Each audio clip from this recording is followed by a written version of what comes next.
Dan itu di sini disarankan di Sokelola, gimana OMS ini bisa mengikuti ketika memang ini diwajibkan ada pajak 2 tahun. UKPBJ inilah yang kemudian menjadi sebenarnya tangan panjang untuk pengadaan barang dan jasa. Dia yang bertugas mengawal pengadaan barang dan jasa. Kadang saya sampai bilang, mereka kan sudah terbiasa nih menggunakan membelanjakan anggaran negara gitu. Kenapa bingung ketika kemudian kerjasama dengan OMS, dia banyak sekali mewanti-wanti kayak gitu.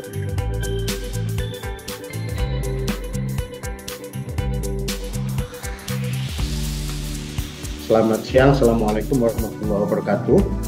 Sesi kedua, kita akan masuk ke pembahasan yang lebih teknis tentang pelaksanaan swakelola tipe 3. Ya, Konsil LSM sendiri sudah punya pengalaman mendampingi teman-teman untuk mengakses swakelola tipe 3, dan juga Konsil LSM sendiri sedang dalam tahap pengerjaan satu proyek, yang finalisasi satu proyek yang lakukan dengan skema swakelola tipe 3 bersama dengan satu kementerian. Kita nanti sesi hari ini akan masih bicara soal aturan main, mekanismenya dalam tahap pelaksanaan itu seperti apa, gitu ya.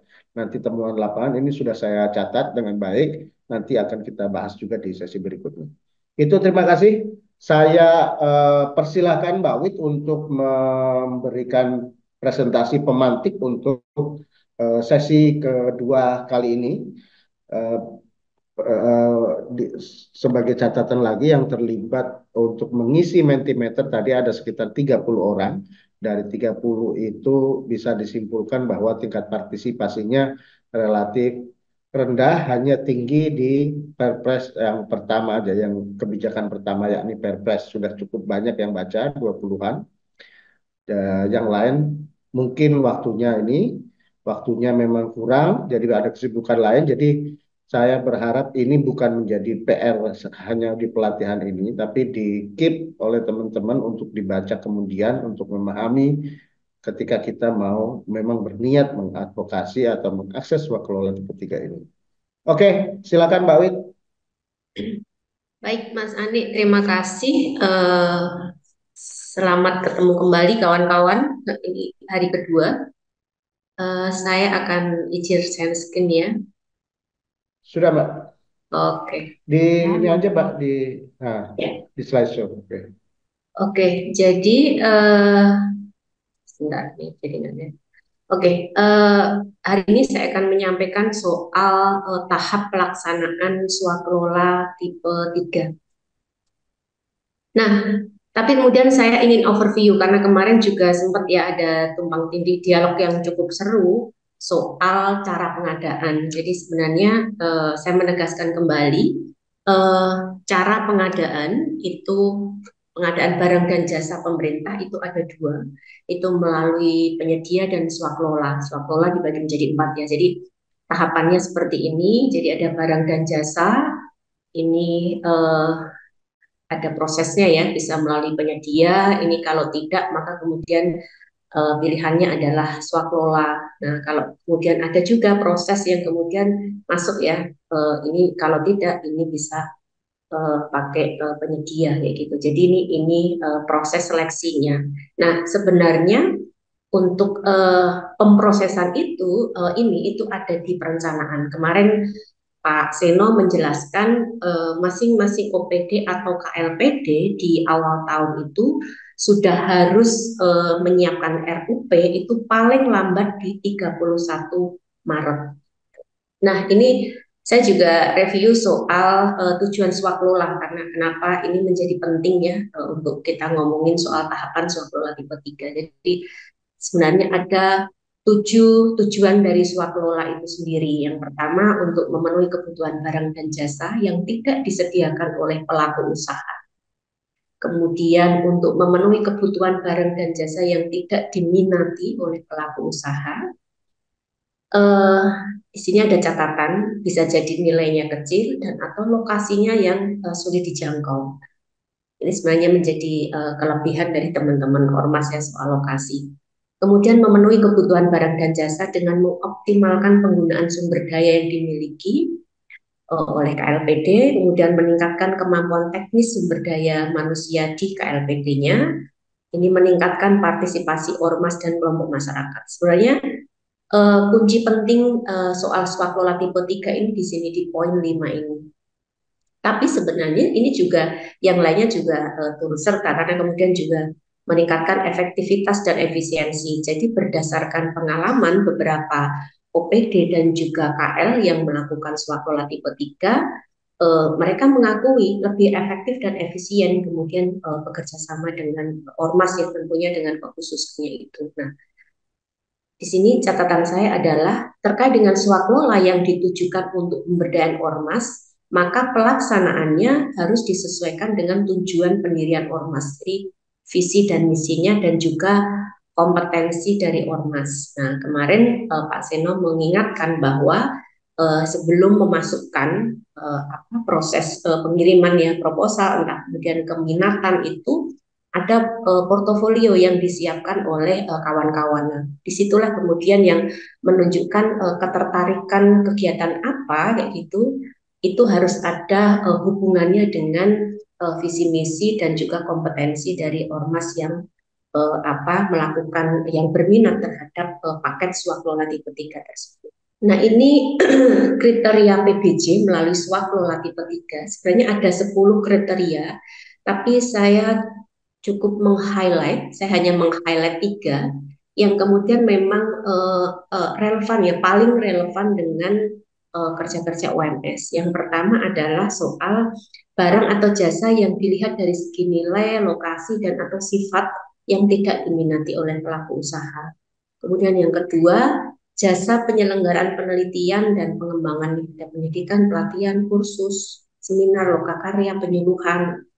Nah, tapi kemudian poin 2 ini juga kompetisi ya, karena kemudian si pelaksana swaklola tipe 3 kan ada 3 nih, ada perguruan tinggi, ada ormas, ada lembaga profesi. Nah, kebanyakan poin 2 ini kadang kita kalah nih dengan perguruan tinggi dan lembaga profesi dengan persoalan visibilitas, karena kemudian kita banyak melakukan kerja-kerja tapi kemudian kita sering lupa hasilnya itu hanya disimpan di ruang kerja tapi tidak didistribusikan menjadi pengetahuan luas kayak gitu. Nah, yang ketiga adalah barang jasa yang dihasilkan oleh ormas. Jadi memang di sini dimention secara khusus itu yang dihasilkan oleh ormas atau kelompok masyarakat atau masyarakat.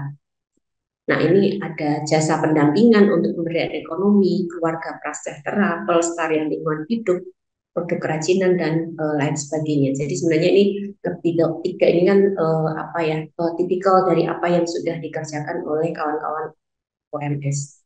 Nah, ini masuk mengingatkan juga yang kemarin sudah dijelaskan juga oleh Pak Seno soal penyelenggaraan swaklola tipe 3. Penyelenggaraan, nah, ini ada 3 dibagi 3 tim ya. Ada tim persiapan, tim pelaksana, dan tim pengawas. Jadi kalau tim persiapan dan tim pengawas itu ada di OPD atau KL-nya, Kementerian Lembaga atau OPD. Kemudian kalau pelaksananya tentunya di OMS-nya, kalau kita bicara spesifik, si pelaksana adalah OMS. Nah, di sini saya kasih catatan bahwa tim persiapan dan tim pengawas itu ditetapkan oleh PA-KPA. Jadi PA itu penguasa anggaran ya, atau KPA kuasa pengguna anggaran. Nah, ini PA pengguna anggaran atau anggaran. Nah, kemudian kalau tim pelaksana itu ditetapkan oleh si pimpinan OMS. Kalau dalam hal ini si pelaksananya adalah OMS. Nah, ini tahapan pengadaan barang dan jasa melalui swaklola tipe 3. Ini ada 5 tahapan. Yang pertama ini perencanaan. Perencanaan ini meliputi identifikasi pengadaan barang dan jasa, ada penetapan jenis barang dan jasa, penetapan cara pengadaannya, kemudian pemaketan, konsolidasi, waktu pemanfaatannya, kemudian anggaran. Jadi ini sebenarnya dilakukan oleh si pemerintah. Tadi masuk di kategori masih di persiapan ya. Jadi ini biasanya kalau penyusunan perencanaan itu ada di pemerintah. Kalau kita bicara OPD ya di masing-masing OPD-nya. Kemudian masuk di persiapan. Nah, persiapan ini sudah ada nih kenalan dengan si OMS yang akan diajak kerjasama. Jadi di sini sudah tahu siapa yang akan dilakukan. Nah, kemudian di sini dilakukan penetapan 3 tim tadi, tim persiapan, tim pengawas, dan tim pelaksana. Kemudian ada penyusunan rencana kegiatannya, kemudian ada jadwal pelaksanaannya, kemudian ada review KAK. KAK ini kerangka acuan kegiatan. Kalau kita biasanya di donor itu kita pakai bahasa TOR ya, reference kayak gitu. Kemudian ada RAB, rencana anggaran biaya, dan juga kemudian penandatanganan kontrak, ditutup dengan penandatanganan kontrak kalau kemudian semuanya sudah disepakati. Tapi inti pentingnya di persiapan ini sudah ada calonnya. Nah, di pelaksanaan ini sebenarnya tinggal yang melakukan si OMS-nya ini berdasarkan kesepakatan yang sudah disepakati dengan OPD, apa yang akan dilakukan, dan mengikuti tahapan-tahapan yang dituangkan di dalam SPK. Kemudian pengawasan ini dimulai dari proses awal. Jadi ada verifikasi administrasinya, kemudian juga dari awal itu mereka akan melihat nih dokumen-dokumen yang dimiliki oleh OMS-nya itu seperti apa saja. Nah, ini ada mereka sudah mulai ya, karena kemudian ketika sudah penandatangan kontrak, maka kemudian kita akan diminta untuk memenuhi semua persyaratan yang kemudian menambahkan yang sudah dikirimkan dari 8 kesepakatan tersebut. Nah, kemudian ada administrasi dokumen, kemudian juga pelaporan. Nah, di sini sebenarnya juga ada portofolio juga. Nah, kemudian pengawasan juga dilakukan pada saat kegiatan. Contohnya seperti apa nih? Jadi pengawasan, misalkan nih ada, kalau pengalamannya Posil kemarin dengan KPPA, kami ada kegiatan penelitian. Nah, mereka minta diupdate nih apa saja yang sudah dilakukan, dan pada saat kegiatan pengambilan data mereka juga terlibat di forum-forumnya kayak gitu. Itu sebagai bagian dari pengawasan yang mereka lakukan. Biasanya pihak PPK yang ikut. Nah, kemudian ada pengawasan terkait administrasi keuangan. Nah, di dalam administrasi keuangan pun mereka juga melakukan pengawasan, karena nah ini yang menjadi penting adalah dalam proses ketika sudah penandatanganan kontrak, maka harus ada saling keterbukaan, terus berdiskusi, karena kan ini adalah soal tipe 3 ini hal yang baru. Tapi sebenarnya di dalam kerangka pelaksanaan anggaran belanja daerah itu bukan hal yang baru, sudah biasa, tapi kan bagi OMS baru, sehingga kemudian penting ada diskusi bersama supaya kemudian tidak sesuai dengan aturan main dari pemerintah. Ini serah terima, jadi serah terima ini penyerahan hasil pekerjaan ini kepada PPK ya, entah itu bisa berbentuk laporan atau hasil riset atau buku kayak gitu. Nah, di dalam serah terima itu penting untuk ada BAP. Jadi setiap tahapan itu penting, perubahan apapun itu penting untuk ada BAP untuk kerjasama dengan pemerintah. BAP itu berita acara penyerahan. Kemudian dari laporan yang sudah diserahkan itu, maka kemudian akan diperiksa nih, PPK akan menyerahkan kepada tim pengawas untuk dilihat. Ada kemungkinan laporan itu juga akan ada revisi. Nah, setelah kemudian final, PPK akan menyerahkan laporan tersebut kepada PA atau KPA. Kalau di dalam struktur OPD, siapa sih sebenarnya PA atau KPK atau PPK itu? Jadi PA atau KPA itu ada di posisi kepala ya. Jadi kalau OPD itu di kadisnya, kepala dinasnya. Nah,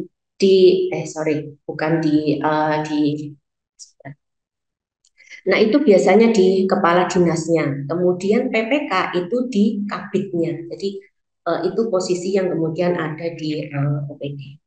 Nah, ini rencana. Kenapa ini kemudian menjadi penting?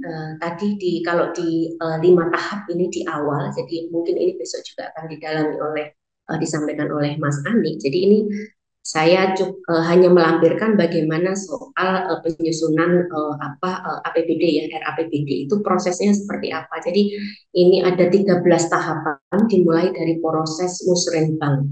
Jadi kalau kemudian kemarin disampaikan dari mana pengumuman swaklola tipe 3 itu diperoleh, Kemarin kita sudah melihat itu dari sirup, karena kemudian sirup semua KLPD sudah mengupload di sana dan kita bisa melihat mana yang kemudian menggunakan memilih paket swaklola tipe 3. Tapi sejatinya itu bisa dimulai dari awal nih, misalkan tadi kasusnya persepsi ya. Jadi itu bisa dikawal dari tingkat bawah nih. Ya memang akan win-win solution ya, akan ada yang kemudian luput kayak gitu. Ini kan tergantung apa namanya political will dari OPD dan juga kepala daerah. Tapi bisa dipastikan itu sejak dari proses musrenbang. Jadi RT RW kemudian kecamatan, kelurahan atau desa, kecamatan, kemudian kota atau kabupaten. Nah, ini siklusnya ini seperti ini sampai dengan nanti terbit Perda APBD. Biasanya itu di bulan Desember sudah terbit untuk masing-masing wilayah. Nah, terkait dengan pengadaan barang atau jasa yang pelaksanaan kontraknya harus dimulai pada awal tahun, itu perencanaan pengadaannya dapat dilakukan bersamaan dengan penyusunan RKAPD. Jadi, di mana sih RKAPD ini? Saya kasih gambar balon. Jadi, RKAPD itu dilakukan di bulan Juli sampai dengan September. Jadi, saya contohkan kasus cerita ini di Denpasar kayak gitu.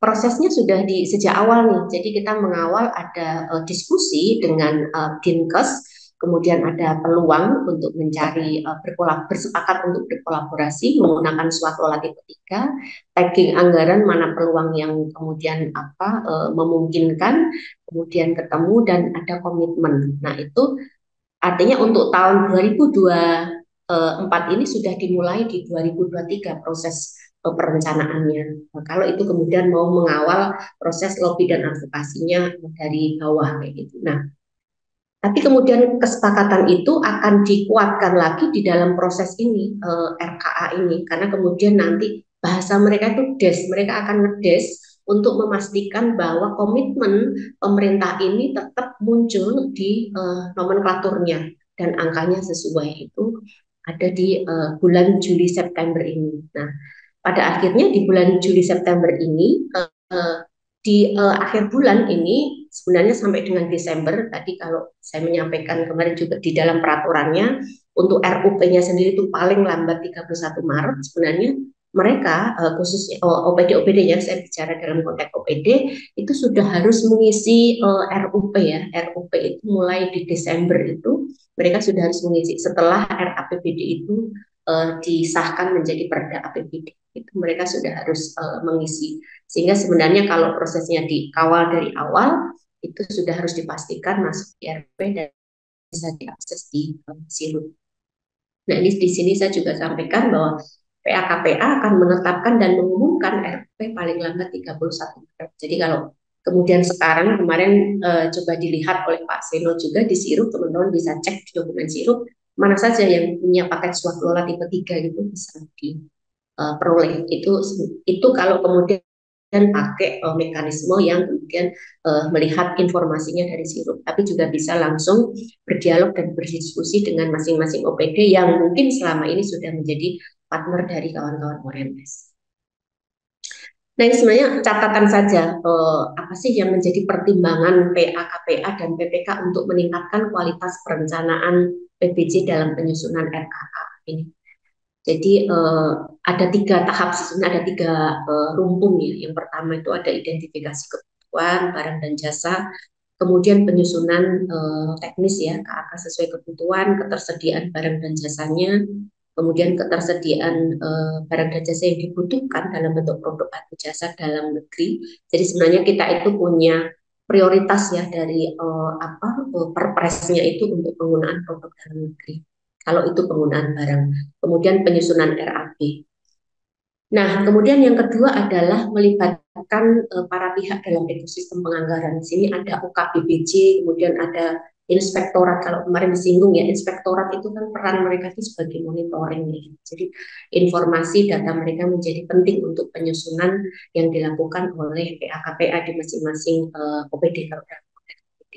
Nah, kemudian ini ada hasil monitoring evaluasi, ada analisis pasar, ada rekomendasi strategi pengadaan. Nah, sebagai catatan adalah seringkali para OPD ini copy paste nih dari nomenklatur sebelumnya, sehingga sebenarnya mereka itu butuh kawan untuk bisa menajamkan kembali perencanaannya. Jadi teman-teman mungkin mulai mungkin sudah ada yang melakukannya kayak gitu. Sebenarnya untuk memperkuat capaian ya dalam pembangunan nasional itu mulai bisa melakukan engagement dengan pemerintah daerah gitu. Salah satunya untuk mendorong ini, menajamkan kualitas perencanaan PPJ. Nah, ini persiapan sebenarnya kalau tadi saya baca yang sudah ngisi Mentimeter cukup banyak juga yang sudah baca keputusan deputi ya nomor 2 tahun 2022. Di sana di sini ada surat pernyataan minat, kemudian ada portofolio, ini isinya apa saja ini. Biasanya kita akan melengkapi. Nah, form data-data ini juga sebenarnya contoh dokumennya itu sudah ada kayak gitu. Nah, proposalnya pun juga sudah dipaparin ya apa saja isinya, itu sudah lengkap di sana. Nah, ini sebenarnya tahapan swaklola. Kalau tahap ini kan lebih umum ya, ada tipe 1, 2, 3, dan 4. Tapi secara umum gambarannya seperti ini. Nah, ini ketentuan untuk kemitraan. Ini di sini ada penyampaian portofolio dan proposal, ada perjanjian kemitraan, kemudian ada pemenuhan persyaratan kayak gitu. Jadi kalau ini saya coba jelaskan, ada persyaratan 1.1 sampai 1.5. Jadi ini soal ketentuan legalitas ya, kan di situ harus AHU, kemudian KSWP. Kemarin saya juga sudah meng-highlight bahwa harus lapor pajak 2 tahun terakhir berturut-turut. Kalau hanya 1 tahun berarti tidak akan valid. Jadi bukan bayar pajak tapi lapor pajak, karena kemudian kalau bayar pajak kan ada yang minimal kayak itu, biasanya bisa mengurus itu sehingga kemudian supaya bisa lapor pajak kayak gitu. Jadi memang harus syaratnya 2 tahun berturut-turut baru akan keluar status valid keterangan wajib pajak. Mungkin itu menjadi catatan penting. Nah, kalau di sini tempat usaha sebenarnya ini kantor ya, alamat kantor itu biasanya bisa dibuktikan dengan perjanjian kontrak kayak gitu. Kalau itu sewa, itu perjanjian sewa, atau kemudian kalau itu milik sendiri ya itu sertifikat perlu dilampirkan. Kemudian ada ADART dan kemudian ada struktur organisasi. Ini contoh-contoh dokumen swaklola ya untuk persiapannya. Ini bisa diakses di si Praja. Tapi sebenarnya di keputusan Deputi 2 itu juga sudah ada semuanya di sana, sudah sangat lengkap kayak gitu. Nah, ini juga sama usulan materi. Nah, ini bisa diakses di sini. Nah, ini sebenarnya ada kata-kata kunci. Mungkin sebenarnya pelatihan ini juga akan menarik kalau ngomongin soal anggaran ya, karena itu saling terkait kayak gitu. Nah, saya akan tunjukkan beberapa contoh dokumen kayak gitu. Mungkin sudah ada yang baca kayak gitu. Sebentar, tunggu dulu. Nah, sebagai gambaran, jadi sebenarnya untuk kerjasama swaklola tipe 3 ini bukan sebuah kerjasama yang baru mencari bentuk ya, tapi sebenarnya semua panduannya sudah disediakan di sana. Ini contoh KAK-nya pun juga sudah ada kayak gitu. Apa yang harus diisi di KAK itu juga ada. Ini ada di kalau keputusan Deputi 2 itu di halaman 255 mulainya untuk contoh dokumen swaklola tipe 3 yang ada di 255. Nah, ini yang contoh KAK-nya. Kemudian ini ada contoh undangannya. Nah, saya juga mau cerita nih model tadi untuk mendapatkan swaklola tipe 3 itu selain kemudian tadi ada kita mengakses dari Siru kayak gitu, kemudian atau kita kemudian lobby dan advokasi ke OPD terkait ya, di OPD atau mungkin KLPD kalau udah punya kedekatan bisa langsung advokasi. Bisa juga karena soal visibilitas kita diundang oleh mereka. Jadi kemarin Komsel LSM ini diundang oleh KPPA karena kemudian sebelumnya kita punya kerjasama, kita diundang dari di situ banyak sekali organisasi yang memang sudah dipetakan oleh KPPA untuk bisa menjadi partner mereka melakukan swaklola tipe 3. Nah, disitulah terjadi dialog kayak gitu, membicarakan persyaratannya seperti apa. Jadi sebenarnya ada ada 3 poin kayak gitu kalau kemudian bagaimana mengakses swaklola tipe 3 itu. Artinya visibilitas OMS juga menjadi penting bagi kawan-kawan semuanya untuk diperhatikan ya, apalagi sekarang era digital kayak gitu, semua bisa diakses melalui apa sih. Ini contoh surat pernyataan minat. Sebenarnya kawan-kawan juga jangan khawatir banyaknya dokumen ini akan ribet, jangan dibayangkan terlalu banyak.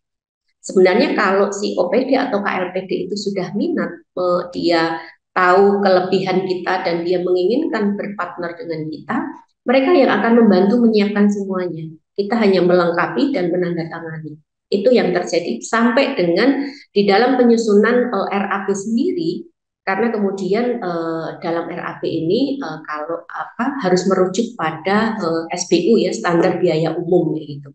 Nah, ini mereka juga akan membantu, sudah ada platformnya, tinggal kemudian kita menyesuaikan, kemudian kita diskusikan kayak gitu dengan mereka apa poin-poin apa saja yang perlu, kemudian mereka akan review nilainya kebesaran atau kekecilan kayak gitu. Nah, itu dilakukan. Jadi jangan kemudian merasa ini hal yang sulit ketika teman-teman memang bermaksud ingin bekerja sama dengan pemerintah melalui suatu tipe 3. Nah, sebagai catatan juga bahwa untuk jumlah anggaran sebenarnya ini tidak dibatasi ya, sebenarnya tergantung dari masing-masing KLPD itu sendiri, dan soal waktunya harus berapa kali itu juga tergantung mereka, karena sebenarnya swaklola tipe 3 ini adalah kontrak profesional antara KLPD dengan OMS. Nah, nanti mungkin contoh-contoh dokumennya bisa lihat langsung di keputusan Deputi 2 dan ataupun link tadi yang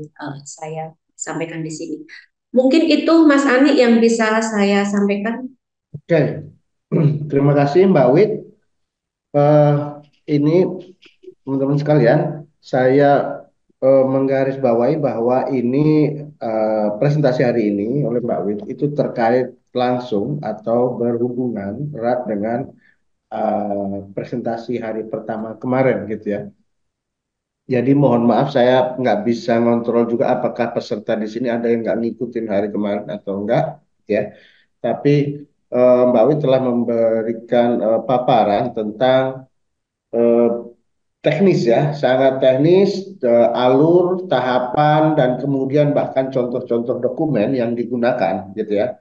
Nah, yang disebut Mbak Wit sebagai surat keputusan deputi itu baru muncul tahun Juli tahun 2022. Sebelumnya kita sudah melakukan, teman-teman sudah melakukan advokasi, itu memang terjadi kebingungan yang luar biasa di kalangan OPD maupun teman-teman OMS, bagaimana merumuskan surat peminatan, surat SPK-nya seperti apa, dan lain sebagainya, itu bingung. Akhirnya kemudian melalui peraturan keputusan deputi itu dikasihlah model contoh-contoh. Jadi sekarang ini relatif lebih mudah daripada di awal-awal sosialisasi swaklola tipe 3. Jadi itu udah ada semua. Sayangnya tingkat partisipasi teman-teman untuk membaca dokumen kebijakan kemarin belum optimal sehingga pembahasan ini menjadi penting untuk kita diskusikan bareng-bareng. Silakan kalau ada yang mau menanggapi, resen, terus kemudian kita bahas diskusinya. Kemarin juga ada beberapa diskusi yang sebenarnya bisa juga dibahas hari ini, termasuk teman-teman yang sudah mulai menjajaki swaklola tipe 3 tapi mentok di urusan teknis gitu ya. Karena memang dalam bacaan kami di lapangan itu masih banyak sekali yang menemui kendala teknis seperti itu. Jadi pemahaman di tingkat, jangankan di tingkat OMS ya, di tingkat NGO ya, di tingkat pemerintahnya aja sendiri masih ragu-ragu, masih belum paham betul gimana teknisnya melaksanakan swaklola tipe 3 itu. Silakan kalau ada yang, silakan Kak buka mikrofon. Maksudnya bentuk kegiatan pendampingan itu seperti apa biar kita bahas jelas. Oke, Oh iya, silakan. Ya. maksud saya apakah itu kan ini dalam gambaran saya kan bentuknya penyedia barang dan jasa, tapi kan kita Oke. misalnya apa namanya OMS ini kan Ya kalau di kita ini banyak kan bentuk kegiatan kita pendampingan ke Oke, masyarakat. Itu oke. sih. Oke, terima kasih. Tadi kalau ada beberapa ya sebenarnya mereka sudah menyampaikan tuh yang menjadi apa namanya keahlian dari OMS itu. Nah, salah satunya adalah pendampingan kayak gitu. Nah, ini saya contohkan nih di dalam konteks apa untuk HIV/AIDS itu teman-teman dari Victory Plus Jogja itu juga apa mendapatkan dukungan dana dari pemerintah. Memang sayangnya belum menggunakan swaklola tipe 3, tapi masih pakai swaklola tipe 1. Nah, ini sedang didorong ke sana. Artinya sebenarnya itu memungkinkan. Yang penting ada kesepakatan dengan OPD yang apa yang dituju. Misalkan soal pendampingan pertanian, berarti dengan dinas pertanian yang harus kemudian dibuat kesepemahaman bersama supaya kemudian mereka juga apa membuat perencanaan di mana ada nomenklatur yang akan dibuat swaklola tipe 3. Jadi apa itu juga tidak menutup kemungkinan itu akan bisa terjadi. Mungkin itu Mas Anies. Oke, terima kasih Mbak Wit. Sambil nunggu yang lain komen atau resen, saya sedikit mempertegas ya. Sebenarnya proses relasi kerjasama antara OPD dan OMS itu sudah terjadi, terutama yang kita dampingin selama 2 tahun itu di isu HIV/AIDS gitu ya. Nah, cuman seperti kata Mbak Wit tadi, lebih seringnya itu OPD memilih swaklola tipe 1. Ya, jadi kegiatan pendampingan itu termasuk di situ, tapi mereka memilih swaklola tipe 1. Swaklola tipe 1 itu modelnya dikelola oleh OPD itu sendiri, melibatkan orang luar dianggap sebagai, direkrut sebagai satu narasumber, sebagai expert lah gitu ya. Jadi misalnya petugas lapangan pendampingan pertanian nih, dia direkrut sebagai pendamping pertanian. Rekrutmen itu personal, jadi tanpa kelembagaan. Karena direktur personal, maka SK-nya personal. Dinas Pertanian merekrut, mengeluarkan SK untuk Mbak Wit sebagai pendamping pertanian misalnya. Nah itu direkrut, oh, relasinya adalah personal dengan dinas itu, bukan relasi kelembagaan. Nah, ketika diangkat menjadi relasi kelembagaan, maka swakelolanya tipenya menjadi tipe 3. Jadi kependampingan itu termasuk jasa yang sangat dimungkinkan. Nah, cuman masalahnya memang di lapangannya. Silakan yang lain. Mungkin sambil menunggu yang lain, saya juga akan ngasih catatan. Sebenarnya di sini adalah tadi saya beberapa kali menyampaikan soal visibilitas organisasi. Nah, tadi juga muncul, kemarin juga muncul bagaimana soal tingkat kepercayaan ya, kepercayaan pemerintah terhadap OPD sendiri. Bahkan mungkin juga sebaliknya OMS dengan OPD sendiri. Jadi memang ada ketimpangan di sana kayak gitu. Nah, keraguan itulah yang kemudian penting untuk apa dicairkan ya supaya kemudian bisa terjadi apa kolaborasi yang apa setara kayak gitu. Nah, tadi saya sampaikan sekarang ini mereka tuh butuh apa sih yang menjadi keahlian kawan-kawan karena di beberapa kota dari hasil apa penelitian kami ketika kami tanya kepada OPD mereka menjawab kami tidak tahu apa yang dilakukan oleh OMS keahliannya apa kami tidak tahu gitu. Nah, padahal OMS itu sudah banyak sekali yang dilakukan hasilnya sudah banyak sekali. Selama ini memang kemudian tantangannya adalah dokumen-dokumen itu seringkali kita hanya sampaikan kepada para pihak yang terkait saja kayak gitu. Misalkan donor kayak gitu dan mungkin beberapa kelompok dampingan atau justru teman-teman UMS sendiri yang bisa mengakses. Tapi kemudian bagaimana hasil itu memberikan warna terhadap pembangunan itu kemudian memang masih sangat lemah sehingga kemudian itu menjadi penting bagaimana meningkatkan visibilitas organisasi itu supaya kemudian mereka juga tahu ya dan memahami bagaimana keahlian yang dimiliki oleh OMS. Ya, tadi eh,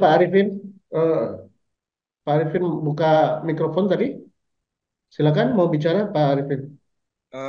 Begini, kalau pengalaman di Kalimantan Barat, saya mendeteksi 14 kabupaten kota itu belum melakukan hanya tinggal Putus Hibau dan Kota Pontianak yang melakukan sosialisasi swakelola tipe 3.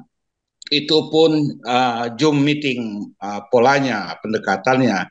Tapi daerah-daerah lain ada satu kabupaten yang saya deteksi dan memang itu OMS itu ada kelompok masyarakat yang legal standingnya belum dimiliki. Nah, yang saya pertanyakan adalah ketika OMS ataupun kelompok masyarakat itu, saya ada dokumennya, itu dilibatkan di salah satu pendampingan di pengadaan pemasangan air penampungan air, PAH namanya. Dan itu di sini disarankan di Sokelola, gimana OMS ini bisa mengikuti ketika memang ini diwajibkan ada pajak 2 tahun. Nah, gimana ini? Ataukah memang diakalin di SKPD, bagaimana ini menjadi pengalaman tahun 96, waktu itu kami melakukan monitoring program JPS, ada organisasi yang di dalam SKPD itu disiapkan untuk melakukan kegiatan itu. Dan itu saya bongkar waktu itu 26 Juni 2001, saya paparkan di wawancara TVRI lokal. Saya bilang ini udah nggak bisa. Nah ternyata ditelusuri, turun Bank Dunia, kontak personnya ke saya. Nah ternyata itu. Maksudnya turun Bank Dunia gimana Pak? Orang di dalam SKPD itu membentuk satu organisasi dan kantornya di rumah mereka itu ditemukan. Makanya waktu itu pengalaman-pengalaman ini yang membuat saya kadang-kadang wait and see ketika swakelola tipe 3 ini juga diluncurkan. Ini saya cerita Kalimantan Barat ya, pengalaman yang dulu ada namanya JPS waktu itu. Nah, saya sama Bapeda saya dipanggil, duduk bersama. Apa yang menjadi temuan Anda? Saya bilang memang ini kenyataan dan ternyata betul. Nah, saya tadi Mbak Wi bilang bahwa SKPD tidak kenal dengan organisasi kita dan itu membuat kita jaga jarak dengan SKPD. Jujur, kegiatan kita, misalnya kami dari 2001 ada namanya pencegahan tindak pidana perdagangan. Dipanggil SKPD untuk jadi pembicara segala macam. Itu kita bayar. Duitnya dari luar negeri. Dan mereka yang datang cuman kasupsi, bukan pengambil keputusan. Nah, sehingga kita rumuskan enggak nyambung karena nanti berganti lagi. Nah, ini yang kita alami. Di dalam tata cara tadi ada pajak harus 2 tahun. Nah, itu dia. Kalau kami misalnya lembaga kami tidak pernah melakukan pelaporan pajak karena memang kami tidak diwajibkan, dengan mitra luar itu tidak diwajibkan untuk pajak. Ini kan perspektif pemerintah. Nah, bagaimana solusinya? Kalau memang itu nanti saya akan lakukan juga monep di lapangan secara internal organisasi kami, seperti apa sih sebenarnya itu kegiatan swakelola tipe 3 ini. Ini jadi kendala. Jujur saya sampai ke kantor gubernur tanya itu di pengendalian barang apa namanya? Langsung dipindahkan ke kebun. Itu juga enggak ketemu saya. Bahkan dibilang tanya di SKPD. Padahal itu kan kuncinya di provinsi itu. Itu saja sih. Ini hanya sharing saja. Ini pengalaman selama saya sejak 94 balik LSM di Kalimantan Barat. Nah, kita makanya wait-and-see dengan perusahaan-perusahaan itu karena kita dapat temuan-temuan, kita jadi takut, kita juga jadi alat nanti. Nah, legitimasi kegiatan-kegiatan yang saya temukan di salah satu kabupaten. Kayak gitu sih. Terima kasih. Mohon masukannya. Ini pengalaman lapangan, bukan pengalaman teori. Terima kasih Pak Arifin. Langsung aja kali ya Mas Ani. Oke, silakan. Ya, saya sampaikan juga tadi banyak pengalaman dari lapangan Pak Arifin. Jadi mungkin tadi ada beberapa hal ya yang disampaikan oleh Pak Arifin. Yang pertama adalah soal sosialisasi. Sebenarnya kalau dari hasil tek konsil LSM ya, coba sosialisasi yang dilakukan LKPP, pasca dikeluarkannya Perpres 16 2018, mereka sudah melakukan sosialisasi secara masif, bahkan mengundang semuanya dari SKPD, OPD ya. Nah, tantangannya di situ adalah kemudian yang diundang, yang ikut itu sudah berpindah tempat dan tidak melakukan sosialisasi di tempatnya, tempat kerjanya masing-masing. Nah, itu kan memang sampai dengan sekarang tantangan knowledge sharing itu kan tidak terjadi ya di pemerintah itu. Mungkin kalau terjadi itu satu dua, nah itu belum dilakukan. Nah, sampai sekarang ini memang kemudian paling banyak sosialisasi itu memang dilakukan dengan Zoom. Nah, berdasarkan peraturan ya Perpres 16 2018 dan juga kemudian di Perpres revisinya di 12 2021, sebenarnya di sana ditunjuk satu badan, satu unit ya, namanya UKPBJ. Nah, UKPBJ inilah yang kemudian menjadi sebenarnya tangan panjang untuk pengadaan barang dan jasa. Dia yang bertugas mengawal pengadaan barang dan jasa di masing-masing wilayah. Nah, karena swaklola tipe 3 ini adalah hal yang baru, mereka pun juga sangat berhati-hati ya, kemudian beririsan dengan MS nih yang dalam kacamata mereka sangat kritis kayak gitu. Dan uh, sejauh ini dari temuan kami dari UKPBJ ini masih lebih banyak fokus pada penyedia. Tadi kalau cara pengadaan barang ada penyedia dan swaklola. Nah, swaklola pun kalau memilih tipe 3, mereka memilih yang dengan perguruan tinggi swasta ataupun lembaga profesi. Alasannya apa? Lagi-lagi soal visibilitas tadi. Soal mudah dicek ya, seperti apa keahliannya dan lain sebagainya. Itu alasan. Jadi soal keberadaan organisasi itu yang mudah dipertanggungjawabkan. Itu alasan utama dari mereka. Dan itu mereka juga akui, UKPBJ juga akui, kami belum terlalu fokus ke swaklola tipe 3. Kami lebih ke penyedia dan kemudian kalau ada yang minta gitu. Dan itu pun lebih banyak bekerja sama dengan perguruan tinggi dan kemudian lembaga profesi. Belum banyak yang melakukan kerjasama dengan OMS kayak gitu. Nah, terkait tadi yang disampaikan bagaimana praktek yang sudah ada di Kalimantan Barat, mungkin penting kita pastikan swakelolanya ini pakai swaklola tipe apa. Kalau personal bisa aja swaklola tipe 1 kayak gitu. Kadangkala kalau kita itu kan kadang melekat ya, misalkan nih Mas Ani diminta jadi narasumber nih, karena Mas Ani itu entitasnya tidak bisa lepas dengan Direktur Konsul LSM, mungkin bisa dipahami juga orang yang tidak mengerti itu pakai model swaklola tipe apa, taunya Konsil LSM nih kerjasama dengan Kementerian Dalam Negeri nih. Nah, artinya penting kita lihat nih kerjasama, tipenya kerjasama itu pakai mekanisme yang mana nih, tipe 1 kah atau tipe 3? Karena sebenarnya tipe 3 itu yang baru masih banyak dilakukan mungkin di 1 tahun terakhir ini. Kalau di 2 tahun terakhir sebelumnya itu lebih banyak dengan perguruan tinggi, lebih banyak untuk riset-riset kayak itu. Jadi memang harus dipastikan betul, karena untuk swaklola tipe 3 pun pemerintah juga agak hati-hati kayak gitu, belum berani betul melakukan kerjasama itu. Nah, tadi terkait, sebenarnya saya juga ingin meluruskan soal bayar pajak ya. Sebenarnya bukan bayar pajak, lapor pajak kayak gitu. Jadi yang valid pajak itu akan keluar ketika kita lapor pajak. Ya, lapor pajak itu akan keluar dari kemudian bayar pajak. Tapi kan untuk UMS ada namanya pemberlakuan yang minimal itu, bahwa kita nggak perlu bayar pajak kayak gitu.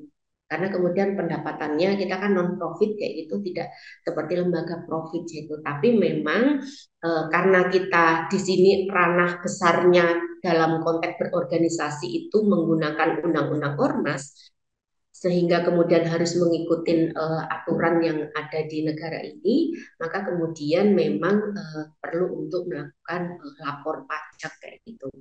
Tapi di dalam undang-undang ormas memang tidak itu diserahkan ya, karena di sana soal bentuk organisasi pun juga ada yang berbadan hukum dan non berbadan hukum. Semuanya diserahkan kepada organisasi itu, pilihannya mau seperti apa. Tetapi memang kalau mau bekerja sama dengan pemerintah, ada beberapa syarat yang kemudian harus kita penuhi. Salah satunya adalah kalau terkait dengan swakelola tipe 3 adalah kita harus lapor pajak. Jadi lapor pajak ya Pak Arifin, bukan bayar pajak ya. Jadi supaya kemudian keterangan valid pajak itu bisa keluar kayak gitu. Nah, tadi soal praktek juga menarik nih kalau kemudian Pak Arifin melakukan pemantauan yang ada di Kalimantan Barat. Tapi sebenarnya tidak masalah OMS mau bekerja sama dengan lembaga donor atau dengan pemerintah. Tapi sebenarnya kenapa hari ini ada ruang ini terjadinya adalah karena tadi kalau kita flashback ke belakang bahwa sekarang ini ada persoalan soal kerentanan ya keberlanjutan organisasi masyarakat sipil, sehingga kemudian penting ada melakukan diversifikasi sumber pendanaan. Salah satu itu adalah melalui dana-dana pemerintah APBN atau APBD. Nah, hari ini 6 serial ini adalah kita ngomongin soal tadi salah satu diversifikasi sumber pendanaan untuk keberlanjutan. Mungkin itu Pak Arifin yang bisa saya sampaikan, moga-moga bisa membantu menjawab.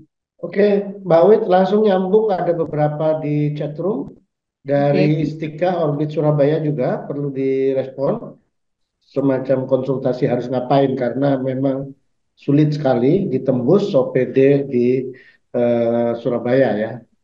Oke, yang kedua dari Fitri Spekham juga sebenarnya agak nyambung dengan tadi ya, mereka lebih memilih swakelola tipe 1. Silakan itu direspon dulu. Ya, baik. Ini dari Mbak Istikah ya, dari Yayasan Orbit. Nah, ini di Surabaya sepertinya masih sulit juga hasil pertemuan terakhir dengan Sekda.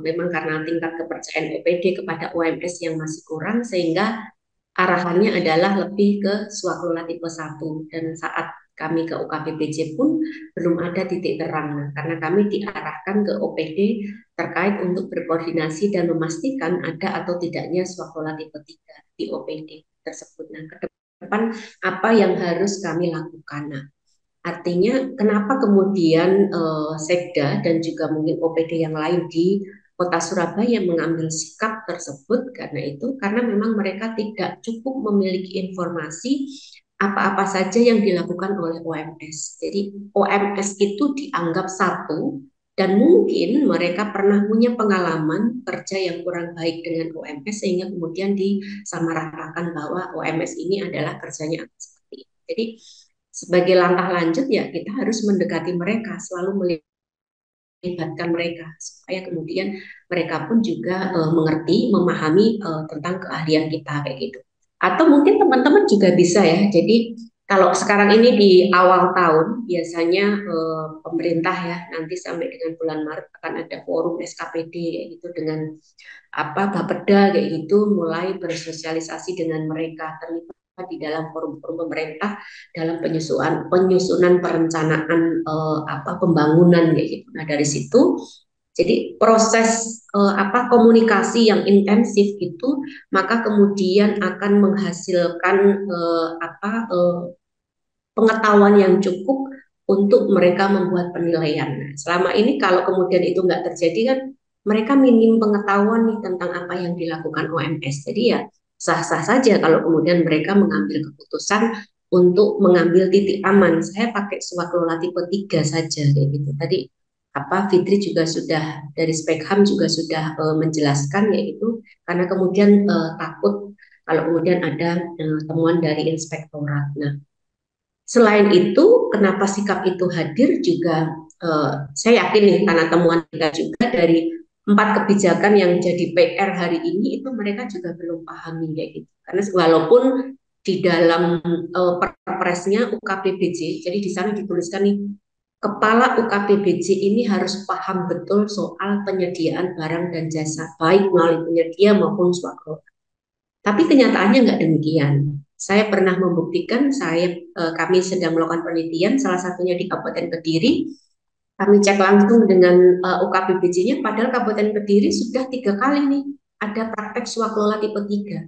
Tapi UKPBJ-nya belum memiliki pemahaman yang utuh tentang swakelola tipe 3 itu sendiri. Artinya kan memang karena kemudian tidak ada mandatori bahwa di semua OPD harus menggunakan swakelola tipe 3 itu, ya mereka kemudian pilih-pilih. Kalau bahasa mereka ya, saya ngambil langkah yang aman saja karena kemudian saya takut ada di tetangga sebelah gitu. Itu bahasa yang mereka gunakan. Saya pinjam itu disampaikan dari Dinas Pendidikan Kota Yogyakarta gitu. Nah, artinya memang penting untuk selalu membangun kerjasama ya, entah kemudian kalau menilik soal akuntabilitas, jadi menjadi penting nih kita ngomongin juga soal akuntabilitas, itu salah satunya kita juga harus menyampaikan apa yang sudah dilakukan organisasi. Jadi sebenarnya praktek kinerja ya dari organisasi itu kemudian disampaikan ke publik. Penyampaiannya pun sekarang ini kan ada bisa disampaikan secara langsung, bisa melalui cetak ataupun digital. Kalau digital sekarang kan sudah ada ya, bisa lewat website kayak gitu atau press atau kemudian lewat medsos. Tapi kalau medsos kan terbatas, jadi memang yang memungkinkan adalah lewat website. Artinya berarti kalau dikaitkan website sebagai sarana informasi dan komunikasi soal apa yang dilakukan oleh organisasi menjadi penting. Apalagi itu kemudian dikaitkan dengan akuntabilitas organisasi. Karena sebenarnya tingkat kepercayaan yang ada di publik itu bisa ada kaitannya dengan proses akuntabilitas yang dilakukan oleh organisasi tersebut. Semoga cukup menjawab ya. Jadi memang harus intensif berhubungan dengan mereka. Mereka itu butuh ditemani bagaimana menyusun perencanaan. Bahkan ada beberapa saran yang mereka usulkan ya, karena mereka juga tidak tahu OMS itu. Kalau saya meminjam dari Kota Semarang kayak gitu, mereka justru menawarkan OMS bisa kemudian di awal tahun itu membuat presentasi apa yang dilakukan kepada OPD. Gitu. Kalau kemudian merespon saran tersebut, mungkin masing-masing OMS bisa memetakan OPD yang relevan dengan kerja kawan-kawan di OPD mana nih. Jadi penting untuk melakukan kayak roadshow kayak gitu, presentasi tentang program kerja. Justru mungkin bisa juga akan menciptakan kolaborasi. Jadi itu kan sebenarnya sering juga dilakukan oleh kawan-kawan ketika membangun dukungan dari lembaga donor, harus roadshow ke semua lembaga donor melalui model proposal kayak gitu, menawarkan untuk ada kerjasama. Nah ini kan kalau OPD kan ini kan ada di sekeliling teman-teman yang kemudian tidak harus teman-teman berkirim surat, tapi bisa didatangi secara langsung dan teman-teman bisa presentasi apa yang sudah dilakukan dan kemudian akan dicapai dan apa yang bisa dikolaborasikan. Mungkin itu bisa menjadi salah satu pintu untuk mengubah tingkat kepercayaan pemerintah terhadap OMS. Kemudian ada juga dari jika suatu lembaga merupakan jaringan nasional di mana terdapat konstituen di salah satu daerah dan daerah tersebut ingin akses swakelola tipe 3, apakah dapat langsung akses atau melalui lembaga pusat secara nasional terlebih dahulu. Nah ini menarik ya, IPI sebagai organisasi payung kayak gitu.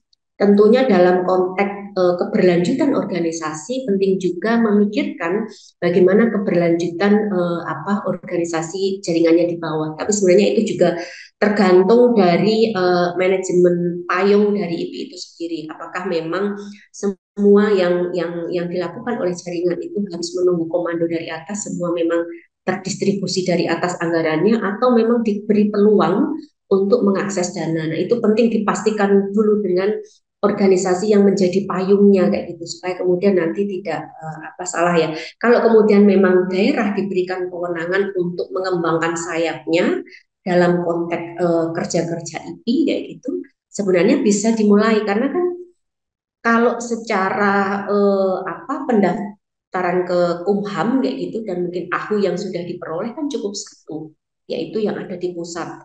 Tapi kemudian bagaimana itu bisa digunakan di seluruh daerah, itu sebenarnya kalau mungkin bukan sesi kemarin ya, itu sebenarnya bisa yang sudah punya AHU itu bisa dikerjakan di mana saja. Misalkan yang di Papua melakukan ke Aceh itu bisa saja kayak gitu. Nah, dalam konteks IP organisasi payung itu tinggal kemudian yang dari pusat itu kayak mengeluarkan SK menerangkan bahwa IP yang ada di wilayah misalkan contohnya di Kota Bandung ini adalah bagian dari IP yang ada di pusat. Nah, SK tersebut yang kemudian disampaikan kepada Kesbangpol kayak gitu. Karena kemudian ada beberapa syarat untuk melakukan kerjasama dengan pemerintah itu kemudian harus apa kayak bahasanya bukan kalau AHU itu bukan melaporkan diri ya, memberitahukan kepada si Kesbangpol itu sendiri. Nah, dari situ itu akan bisa dilakukan kerjasama. Jadi memang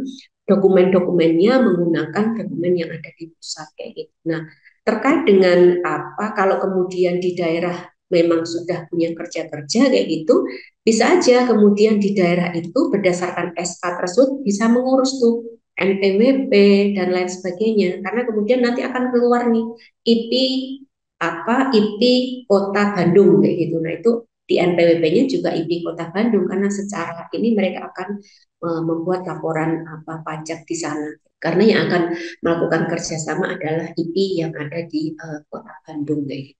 Nah, oh iya, saya jadi ingat tadi yang Pak Arifin tadi untuk memastikan soal kerjasama ya. Jadi kalau dengan kerjasama OMS pemerintah ini kan banyak banyak banget modelnya. Ada yang pakai model hibah dan swakelola. Jadi memang benar-benar harus dipastikan jangan sampai yang diceritakan itu tadi adalah mekanisme hibah kayak gitu. Nah, itu menjadi penting supaya kemudian kita tahu persoalan yang dihadapi OMS itu apakah benar itu terkait dengan praktek swakelola tipe 3 ataukah model kerjasama dengan pemerintah lainnya. Kemudian ini ada dari Mbak Nita YKB, kami pernah mendapatkan dana swakelola ketiga melalui Kemenkes, cuma kadang waktunya mendekati Desember, apakah Kemenkes tidak bisa melihat dari awal tahun mana yang bisa diswakelolakan? Oke.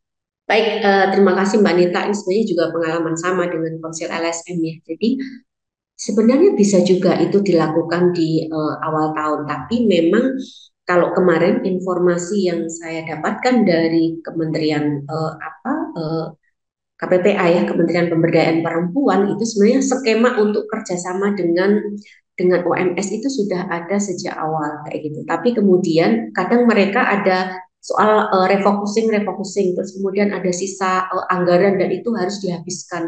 Makanya kemudian itu banyak dilakukan di akhir tahun. Nah, termasuk kemarin sebenarnya konsil LSM adalah bagian dari itu. Jadi memang waktu penelitian kami sangat pendek sehingga kemudian beberapa pengambilan data itu dilakukan secara online. Padahal idealnya itu harusnya dilakukan secara offline. Selain itu, di dalam mekanisme perencanaan itu ada dua kemungkinan yang bisa dilakukan swakelola ya dalam konteks swakelola tipe 3. Yang pertama adalah berdasarkan awal ya, berdasarkan hasil keputusan misalkan kalau bicara konteks daerah itu Perda APBD-nya. Nomenklatur yang di sana yang sudah dimunculkan di dalam sirup RUP-nya itu memang di situ sudah dituliskan menggunakan swakelola tipe 3 kayak gitu. Nah, itu maka bisa dilakukan. Tapi kemudian bisa juga ada perubahan nih, misalkan di swakelola tipe 1 nih. Tapi kemudian dari hasil lobby dan advokasi kawan-kawan kemudian memungkinkan itu dirubah menjadi swakelola tipe 3 atau yang swakelola tipe 3 yang sebelumnya dengan perguruan tinggi swasta itu juga harus dirubah karena mereka itu harus tertib administrasi kecuali memang kita ketemu orang-orang yang paham betul soal perencanaan dan mengetahui rule-nya dan kemudian itu bisa potong kompas ya untuk melakukan keputusan melakukan swakelola tipe 3 kayak itu. Nah, biasanya di proses akhir itu akan ada mekanisme perubahan anggaran.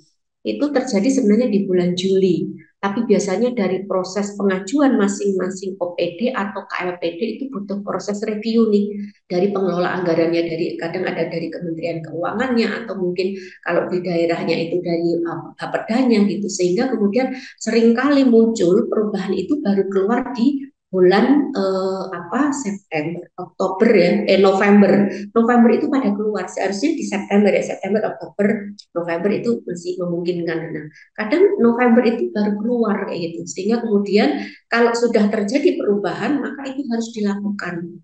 Itu yang kemudian banyak sekali kegiatan pemerintah hasil dari perubahan perencanaan itu menumpuk di akhir tahun dengan alasan tadi penyerapan anggaran. Dari situ pun bisa dilihat bahwa sebenarnya pemerintah ini juga tidak jago-jago banget di dalam perencanaan program ataupun kegiatan mereka kayak gitu. Jadi makanya kemudian sering copy paste dari perencanaan sebelumnya ngikutin kayak gitu, tapi di tengah tengah perjalanan kemudian dapat ide dan kemudian harus berubah dan itu baru bisa dioptimalkan di akhir tahun kayak gitu. Nah itu cerita-cerita itu memang selalu terjadi setiap tahunnya dan seharusnya itu menjadi pembelajaran.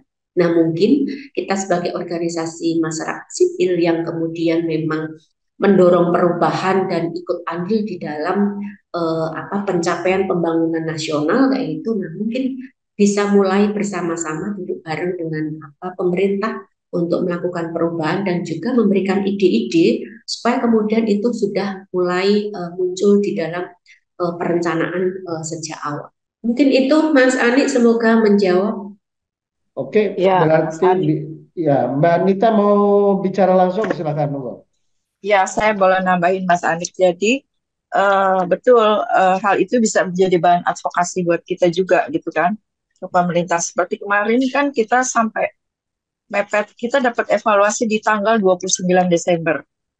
Nah, karena mereka harus tutup gitu kan. Nah, itu kita dan apa maksudnya mereka juga menagih gitu loh beberapa kegiatan. Apakah hasil implementasinya hasilnya seperti apa? Apakah ada baseline? Ya nggak mungkin lah dengan waktu 3 bulan. Dan kita bilang bahwa pendekatan ke perusahaan itu kan kebetulan cash pro di tempat kerja. Jadi masuk ke dunia usaha juga nggak gampang gitu loh. Dengan kita mengenalkan mereka udah aware aja udah bagus gitu. Dan di akhir itu kan bertepatan dengan juga tutup buku mereka, kemudian ada audit, ada hal-hal banyak yang terkait akhir tahun gitu loh. Nah, mereka menerima udah bagus. Jadi kita kita bilang bahwa ke depan nggak bisa seperti itu. Kalau misalnya perlu sampai ada perubahan, itu perlu program yang jangkanya panjang, nggak bisa cuma 3 bulan kita bisa gitu. Nah, tapi sih mudah-mudahan ya itu didengar ya. Artinya ke depan kita berharap tidak seperti ini, tidak di ujung-ujung tahun saya bilang gitu. Kami bilang seperti itu gitu loh. Mudah-mudahan ada dalam perencanaannya ke depan bisa lebih baik gitu aja sih kemarin. Betul memang jadi bahan advokasi juga sih buat kita. Oke, mungkin saya mau menambahkan Mas Ani. Jadi Ya, kalau udah kontrak swakula tipe 3 misalkan sudah jalan kayak gitu seperti tadi cerita dari Mbak Nita, menjadi penting kita melihat ya. Jadi sebelum kita oke untuk jalan dengan swakula tipe 3, teman-teman harus periksa nih SPK-nya. Kegiatan-kegiatan apa yang dimunculkan di sana kayak gitu. Karena supaya kemudian tidak berdampak ya pada kedua belah pihak, baik kemudian dengan pemerintah maupun juga dengan kita sendiri kan. Makanya itu harus dipelajari betul-betul nih, karena kemudian ukuran hasil itu akan sesuai dengan apa yang tercantum di dalam SPK itu, dalam kontak kerjasama itu. Nah, ketika itu tidak terpenuhi, padahal secara anggaran mereka itu sudah keluarkan semuanya gitu, mereka akan kesulitan juga gitu, dan itu juga mungkin akan menjadi rapot buruk ke kita gitu. Jadi memang disitulah titik kritis kita. Kalau kita memang mampu, kita harus ambil yaitu, dan itu harus ada negosiasi gitu. Apa-apa saja yang muncul di SPK. Jangan sampai SPK sudah keluar, kemudian kita jalankan dan kita nggak mampu mencapai sampai di titik hasilnya gitu. Nah itu sebagai catatan kritisnya ya untuk kerjasama dengan pemerintah. Jadi kita bisa misalkan mereka menghendaki kayak Mbak Nita tadi, oh ternyata harus ada hasil asesmen nih dengan perusahaan-perusahaan. Nah, kalau kemudian itu dirasa tidak mungkin, itu harus dikeluarkan supaya itu tidak menjadi beban kerjaan bagi si pelaksana swaklola tipe 3 dan juga tidak menjadi rapot buruk buat mereka, karena sebenarnya harapan si KLPD ini bekerja sama dengan kita itu supaya kemudian ada serapan juga yang maksimal dan kemudian ada hasil yang baik kayak gitu yang bisa mereka gunakan untuk hasil apa ya, mungkin penyusunan laporan kah atau apa. Intinya adalah perbaikan dalam pembangunan. Itu mungkin sebagai catatan kritis. Iya, Mbak Oke, Wit, maaf tambahan sedikit Mbak Wit. Jadi kendalanya kami kemarin itu kita kontraknya dari Agustus sampai harusnya sampai November, tapi itu baru berjalan di Oktober. Itu juga salah satu Hmm. yang harus mereka akui juga gitu bahwa keterlambatan Hmm. itu juga ya, berdampak pada perencanaan kami. Hmm. Ya mereka penan akui juga sih. penandatanganan kontrak aja butuh waktu gitu. Iya, dan itu Ya. kita nggak ada di Agustus, dia kayaknya delay juga gitu loh. Walaupun tanggalnya Agustus, tapi sampai di kitanya agak delay. Ya, Betul, Anita. Iya, itu juga kami rasakan karena mungkin ini juga sesuatu yang baru ya dengan mereka. Kadang saya sampai bilang, "Loh, mereka kan sudah terbiasa nih menggunakan membelanjakan anggaran negara gitu. Kenapa bingung ketika kemudian kerjasama dengan OMS dia banyak sekali mewanti-wanti kayak gitu. Harus ngasih warning, oh harus begini-begini. Nah, padahal kan seharusnya biasa seperti mereka yang lakukan kayak gitu. Tapi kemudian memang ada kekhawatiran yang berlebihan kayak gitu sehingga kemudian itu juga berdampak ya pada proses penandatangan kontraknya. Dan kemarin itu kalau cerita dari KPPA itu karena banyak kontrak yang dibuat di waktu yang bersamaan di akhir tahun, nah itu kan mempengaruhi molornya kontrak itu. Jadi proses kontrak itu sampai 1 bulan dan itu kemudian berdampak juga pada pelaksanaan kegiatannya. Mungkin itu jadi tadi menarik untuk jadi bahan advokasi. ya, saya sedikit respon soal Pak Arifin tadi. Nanti di sesi ke akhir-akhir, Pak, sesi kelima dan enam kita bahas tantangan lapangan, termasuk kultur birokrasi yang diceritakan oleh Pak Arifin tadi, karena kita juga punya riset yang akan kita share gitu ya. Sebenarnya kesiapan organisasi perangkat daerah atau OPD itu seperti apa, kultur yang selama ini dianut oleh mereka itu seperti apa yang kemudian bisa kita tembus dari kultur-kultur lama itu ya sebagai bagian dari advokasi kita karena swakalola tipe 3 ini bukan hanya tentang bahwa kita bisa mengakses dana APBD atau APBN, tapi bahwa kita juga belajar berdemokrasi, belajar akuntabilitas dan belajar transparansi terhadap bersama-sama dengan OPD-OPD yang masih menyimpan kultur lama seperti itu ya, KKM macam-macam dan lain sebagainya itu. Oke, nggak ada lagi yang lain? Mas Anik boleh sharing? Sebentar, masih Mbak Dita. Oke, monggo. Enggak sharing aja Mas Anik kalau lihat tadi kan dari alur akses itu kan dari mulai Musrembang gitu kan ya. Nah kalau pengalaman kami agak beda dikit nih. Jadi dulu 2 atau 3 tahun sebelumnya kami pernah terlibat dalam membuat pedoman cash pro di tempat kerja. Nah, kemarin kenapa kami dipanggil karena kami pernah terlibat. Jadi lewat situ jadi tahapannya nggak dari nol banget gitu. Nah, kami diundang beberapa LSM yang pernah terlibat dalam pembuatan pedoman. Nah, akhirnya kami bidding sih beberapa LSM, tapi tidak terbuka sama sekali gitu. Maksudnya beberapa yang sudah terlibat di dalam pembuatan pedoman itu. Ya, Nah, prosesnya tetap bidding, jadi dari ada berapa gitu ya, sekitar 6 apa sampai 8 lembaga gitu. Nah, itu akhirnya kami terpilih karena memang kami kan ininya cash flow ya, di EKB ya, itu lebih ya, ke ya. cash flow. Itu sih pengalaman juga gitu loh prosedurnya.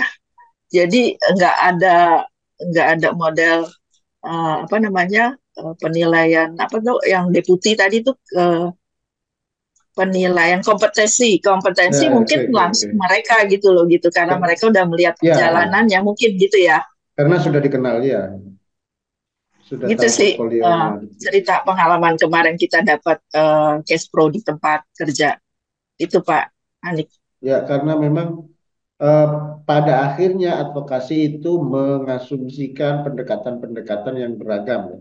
Karena kita tahap seri kedua ini baru bicara soal konsepsinya, konsepsi normatifnya gitu ya. Tapi kemudian ketika bicara nanti soal strategi advokasi, itu yang terjadi di lapangan memang modelnya banyak sekali ya. Masih ada celah-celah di mana akses terhadap swak kelola tipe 3 itu nggak seragam pintu masuknya dari mana itu ada varian-varian yang bisa kita contoh jadi pembelajaran nantinya gitu ya. Termasuk yang diceritakan oleh Mbak Nita tadi gitu ya.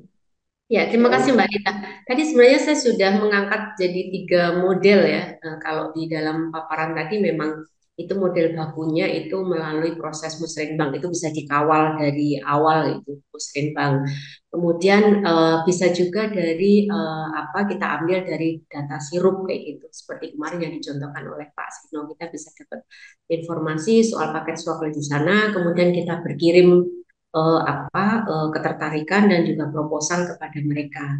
Tapi kemudian itu karena ada kedekatan tadi pengalaman, makanya kemudian kita bisa diundang langsung oleh mungkin KLPD itu kayak cerita tadi kayak YKB gitu dan juga kayak konsil kayak gitu konsil dengan apa KPPA kayak gitu kami diundang langsung kayak gitu mereka udah langsung paparan karena mereka menginginkan kami menjadi mitra swaklola tipe 3-nya. Nah, itu yang apa 3 model itu yang apa kemudian terjadi ya sebagai contoh. Tapi kan sebenarnya yang model ketiga, model yang dialami oleh YKB ataupun Konsel LSM ini kan menegaskan soal tadi visibilitas itu. Jadi mereka sudah tahu dulu kayak gitu soal keberadaan dan kapasitas keahlian dari apa YKB ataupun Konsel LSM.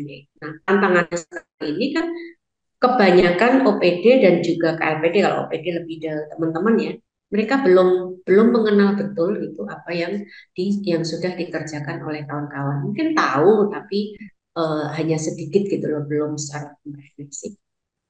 Kalau nggak ada lagi, dianggap cukup. Saya minta Mbak Wit untuk closing dari paparan ini sebelum nanti kita masuk ke wrapping gitu ya. Silakan Mbak.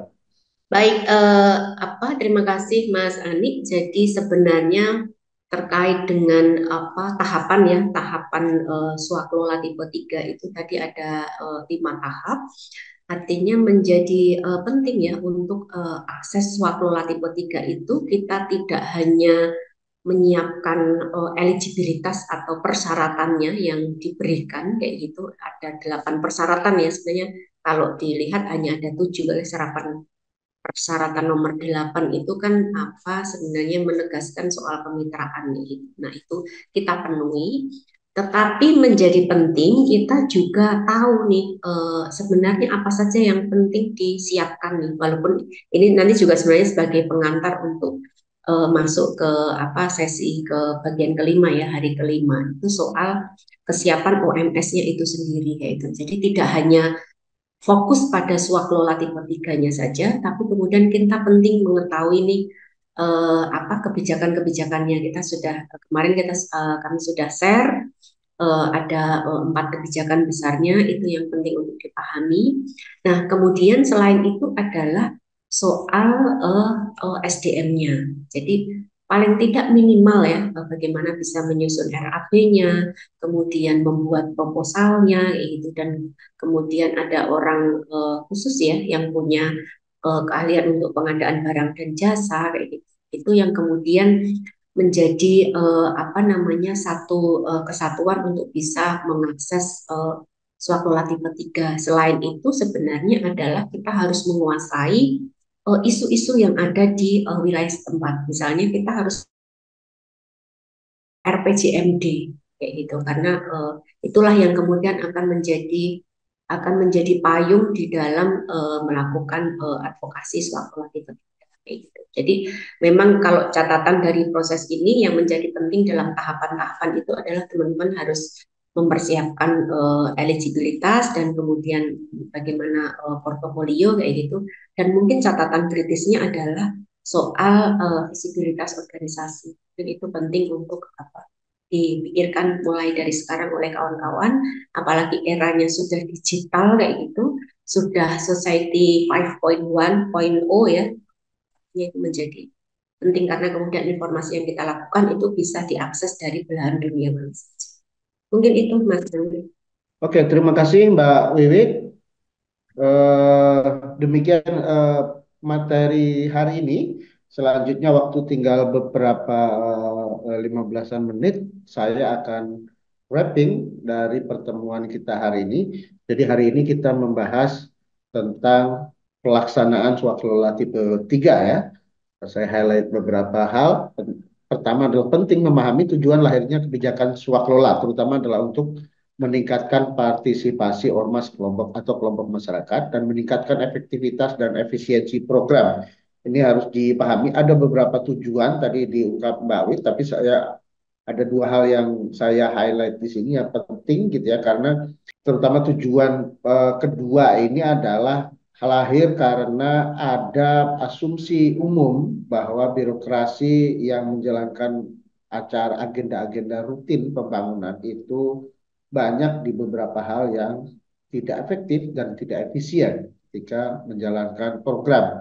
Karena di sisi lain, organisasi masyarakat sipil punya ukuran-ukuran yang dianggap lebih efektif dan efisien. Di samping itu juga tidak ada asumsi mencari keuntungan berbeda dengan penyedia. Karena itu ini harus ditangkap sebagai kelebihan organisasi masyarakat sipil. Itu yang membuat swakelola tipe 3 terutama itu adalah mekanisme kerjasama antara pemerintah dengan organisasi masyarakat sipil di mana dua pihak ini berdiri secara setara. Berbeda dengan hibah misalnya yang katakanlah organisasi masyarakat sipil merasa butuh, sementara pemerintah OPD merasa punya. Jadi kemudian tangan di bawah berhadapan dengan tangan di atas, kira-kira begitu. Kalau swakelola itu sama-sama butuh.